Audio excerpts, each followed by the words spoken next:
This channel does not promote any violence, harmful, or illegal activities. All content provided by this channel is meant for an educational and information purpose only. 3 দিনের উত্তর পূর্ব ভারত সফরে ইতিমধ্যেই কিন্তু কেন্দ্রীয় স্বরাষ্ট্রমন্ত্রী অমিত শাহ একাধিক কর্মসূচি রয়েছে তার আজকে তার এই যে যাত্রায়। সেখানে কি কি কর্মসূচি থাকছে? পুলিশ ব্যারাকের সংস্করণে প্রথম পর্যায়ের যে কাজ শেষ হয়ে গিয়েছে, যাতে কেন্দ্রীয় বরাদ্দ ছিল বেশ কয়েক কোটি টাকা, সেই বরাদ্দের কাজ ইতিমধ্যেই শেষ হয়ে গিয়েছে এবং সেখানে তার উদ্বোধন রয়েছে এবং দ্বিতীয় পর্যায়ের সংস্করণের কাজ শুরু হবে, যার জন্যও কেন্দ্রীয় সরকারের বরাদ্দ রয়েছে। এই প্রকল্পের কাজে কিন্তু তিনি ইতিমধ্যেই সফরে রয়েছেন কেন্দ্রীয় স্বরাষ্ট্রমন্ত্রী অমিত শাহ। এছাড়া তারপরে তিনি অসম রাইফেলসের স্থানান্তরকরণের যে প্রক্রিয়া, সেই প্রক্রিয়ার কাজ শুরু হবে, তাতে যোগ দেবেন তিনি। এছাড়াও তার একাধিক পরিকল্পনা রয়েছে, একাধিক কর্মসূচিতে ঠাসা রয়েছে তার এই সফর নামা। 3 দিনের উত্তর পূর্ব ভারত সফরে কেন্দ্রীয় স্বরাষ্ট্রমন্ত্রী অমিত শাহ। অসম, মিজোরামে একাধিক সরকারি কর্মসূচি রয়েছে শাহের। তবে মণিপুরে যাচ্ছেন না কেন্দ্রীয় স্বরাষ্ট্রমন্ত্রী। পুলিশ ব্যারাকের সংস্করণের প্রথম পর্যায়ের কাজ শেষ গোলাঘাট জেলার দেরগাঁওয়ে, যেখানে পুলিশ ব্যারাকের সংস্করণের প্রথম পর্যায়ের কাজ, যার জন্য কেন্দ্রীয় সরকারের বরাদ্দ 167 কোটি টাকা, তার কাজ কিন্তু শেষ হয়ে গিয়েছে, যার উদ্বোধনের কাজ রয়েছে। আরো কি কি পরিকল্পনা রয়েছে তার এই সফরসূচিতে, তা জানাবে আমাদের প্রতিনিধি সুচারু মিত্র। সুচারু, ঠিক কি কি জানা যাচ্ছে? একেবারে ঠাসা কর্মসূচি রয়েছে, কি কি কর্মসূচি রয়েছে বিস্তারিতভাবে জানতে চাইবো। দেখো, উত্তর পূর্ব ভারত সফরে কেন্দ্রীয় স্বরাষ্ট্রমন্ত্রী অমিত শাহ এবং অত্যন্তভাবে গুরুত্বপূর্ণ তার এই সফর। একদিকে রাজনৈতিকভাবে, আবার যদি তুমি স্বরাষ্ট্রমন্ত্রকের সূত্র দেখো সেদিক থেকেও। ইতিমধ্যেই তিনি অসমে পৌঁছে গিয়েছেন এবং এরপর একাধিক তার কর্মসূচি রয়েছে, ঠিক যেমনটা আগে তুমি বলছিলে যে সংস্কারের বিষয় যেমন রয়েছে, একই সঙ্গে আবার বোরো ছাত্রদের 57তম সম্মেলন, যেখানে অসমের মুখ্যমন্ত্রী হেমন্ত বিশ্ব শর্মার সঙ্গেও যোগ দেওয়ার কথা রয়েছে কেন্দ্রীয় স্বরাষ্ট্রমন্ত্রী অমিত শাহের। ফলে একাধিক কর্মসূচি তিনি নিয়ে গিয়েছেন। ফলে এই মুহূর্তে উত্তর পূর্ব ভারত ঠিক কোন জায়গায় দাঁড়িয়ে, সমীকরণটা বোঝবার জন্যই কেন্দ্রীয় স্বরাষ্ট্রমন্ত্রীর এই সফর। কিন্তু তুমি প্রশ্ন করতেই পারো যে উত্তর পূর্ব ভারতের এই যে সফর, উত্তর পূর্ব ভারত সফরে তিনি যাচ্ছেন, এতগুলো জায়গায় গুরুত্বপূর্ণ কর্মসূচি করবেন, কোথাও বোরো ছাত্রদের সম্মেলনে অংশ নেবেন, কোথাও ব্যারাকের অনুষ্ঠানে অংশ নেবেন, একাধিক জায়গায় অসমের মুখ্যমন্ত্রী ছাড়াও অন্যান্য ক্ষেত্রে বিভিন্ন গুরুত্বপূর্ণ পদাধিকারীদের সঙ্গে বৈঠক করবেন অমিত শাহ। কোথাও সেই বৈঠক দ্বিপাক্ষিক, কোথাও সেই বৈঠক ত্রিপাক্ষিক।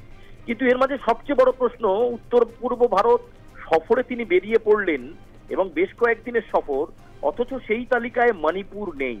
ফলে কোথাও কি মণিপুরটাকে লুকশিফট করে যাচ্ছেন, নাকি প্রধানমন্ত্রী নরেন্দ্র মোদীর স্পষ্ট নির্দেশ সেটাকে অক্ষরে অক্ষরে পালন করছেন কেন্দ্রীয় স্বরাষ্ট্রমন্ত্রী অমিত শাহ? সেটার দিকে নজর রাখতে হবে। সেটাই অবশ্যই একটা লক্ষণীয় ব্যাপার তুমি বলতে পারো।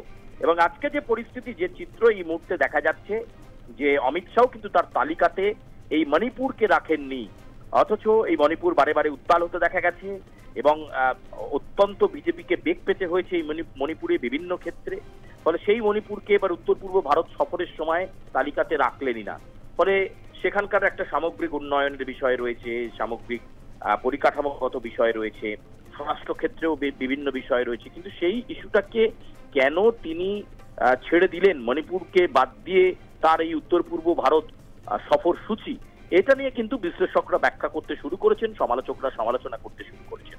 এবং তোমাকে যেটা জানাবো যে সামনে কোন কোন রাজ্যগুলোতে এখনো বিজেপির টলমল অবস্থা, সেই গন্ধটাও কিন্তু বুঝে নিতে চাইবেন কেন্দ্রীয় স্বরাষ্ট্রমন্ত্রী অমিত শাহ। ফলে উত্তর পূর্ব ভারতের কিন্তু একটা বড় অংশ রয়েছে যেখানে বিজেপি বেশ কিছু জায়গায় দাপিয়ে, আবার কোথাও রয়েছে যে সেখানে খুব একটা কায়দা করতে পারছেন না। ফলে কৌশলে একদিকেই সরকারি সফর এবং কেন্দ্রীয় স্বরাষ্ট্রমন্ত্রী তিনি বিভিন্ন ক্ষেত্রে ছাত্রদের সঙ্গে মিলিত হবেন, সমাজের বিভিন্ন স্তরের মানুষের সঙ্গে মিলিত হবেন, আবার যারা হাইয়েস্ট পাওয়ারে রয়েছেন, সেখানে যারা পদাধিকারী রয়েছেন, তাদের সঙ্গেও মিট করবেন কেন্দ্রীয় স্বরাষ্ট্রমন্ত্রী অমিত শাহ। এক্ষেত্রে আমি আবারও বলবো, যার নাম অসমের মুখ্যমন্ত্রী হেমন্ত বিশ্ব শর্মার সঙ্গে তার সম্পর্ক আগে থেকেই ভীষণ ভালো। ফলে সেখানে বুঝে নেওয়া যে কি পরিস্থিতি রয়েছে অসম জুড়ে, এবং এর আগে আমরা জানি যে বিভিন্ন ক্ষেত্রে বিচ্ছিন্নতাবাদী শক্তি সেগুলো মাথা চাড়া দিয়ে ওঠে, বা জঙ্গি সংগঠন, সেইগুলোর মুভমেন্ট কি রয়েছে, সেগুলোকে কতটা রদ করা গেছে, কতটা প্রতিরোধ করা গেছে, এই সমস্ত কিছুর হিসেব নিকেশ নিতেই একটা লম্বা উত্তর পূর্ব ভারত সফর করলেন এবং মনে করা হচ্ছে এর পরেও কিন্তু তিনি ভারতের অন্যান্য প্রান্তেও যাবেন। এই সফর অত্যন্ত রাজনৈতিকভাবে তাৎপর্যপূর্ণ এবং সামগ্রিকভাবে তাৎপর্যপূর্ণ অমিত শাহের কাছে এবং ভারতের সবচেয়ে বড় শাসক দল বিজেপির কাছে একথা বলা যায়। একেবারেই তাই। আমরা কথা বলছিলাম আমাদের প্রতিনিধি সুচারু মিত্র। ধন্যবাদ সুচারু। 3 দিনের উত্তর পূর্ব ভারত সফরে কেন্দ্রীয় স্বরাষ্ট্রমন্ত্রী অমিত শাহ, একাধিক কর্মসূচি রয়েছে তার এই সফরনামায়। অসম এবং মিজোরামের এই একাধিক কর্মসূচির পাশাপাশি যে বিষয়টি অত্যন্তই গুরুত্বপূর্ণ সেটা হচ্ছে মণিপুরে যাচ্ছেন না, এবং যেমনটা আমরা আমাদের প্রতিনিধির সাথে কথা বলে জানতে পারলাম যে এই বিষয়টা নিয়ে কিন্তু একটা বিশ্লেষণ ইতিমধ্যেই শুরু হয়ে গিয়েছে যে অসমের একাধিক কর্মসূচি থাকলেও তিনি মণিপুরে যাচ্ছেন না।